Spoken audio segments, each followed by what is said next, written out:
Honestly, Marvel and Disney are making these movies in their sleep now.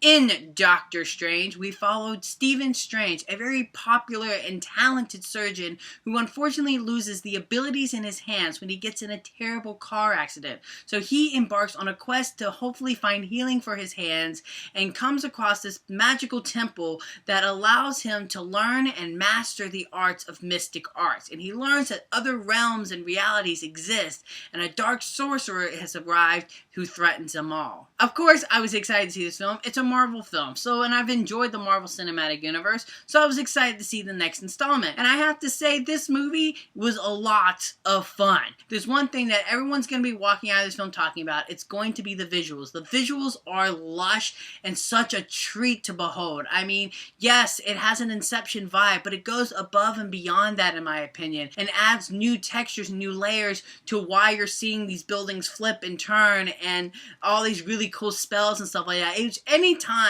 we entered the mystic arts or saw this stuff, everyone in the theater looked like they lit up, like it was Christmas. It was such a cool thing to witness, and I cannot recommend more that if you're going to see this film, you have to see it in the theaters and in IMAX 3D, because I saw it in that format and it was just really gouging. And I haven't been a big fan of, honestly, previous Marvel movies in 3D, but this actually does some really cool things. Even though there's a lot going on, it doesn't feel like a whole lot. They actually utilize the visuals in a way to help tell the story. There's a reason for it. It's not just giving us, all this beautiful art to give us this beautiful art because they can afford it. I thought all the performances in this film were great. Benedict Cumberbatch kills it at Doctor Strange. I mean, you really like him, even though he's a little arrogant and a little bit of a prick, you understand why he's an arrogant prick. Now, in terms of negatives with the film, unfortunately, this movie is pretty basic. It doesn't really offer us anything new to the Marvel Cinematic Universe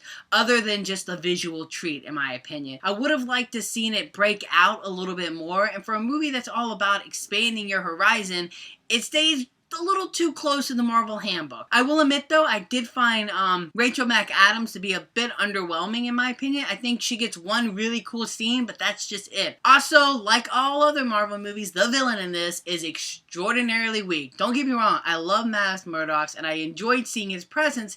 There's just not a lot of weight to his presence, and there's not a lot of weight to his characters. You don't really truly find him that menacing, because you don't feel like you truly know him that much. All these weak villains are starting to make me worry about Thanos, that, we've been building up to this great, huge villain, and then he'll show up and he'll just peter out. Overall, Doctor Strange is an insanely fun and trippy LSD trip that is just a complete blast, and highly recommend seeing on the IMAX format. Unfortunately, though, it does stay a little bit too close to the Marvel Handbook, and I would have liked to seen it break out more and would have offered us a little bit more of a compelling villain, but still, this is definitely worthy of a trip that you should definitely go check out. As the score goes, I'm going to give Doctor Strange a 4 out of 5. So you guys, are you a big Marvel fanboy? Let me know in the comment section below what you think of this film, and until next time, I'm Slash Movier, and you guys have just been slashed.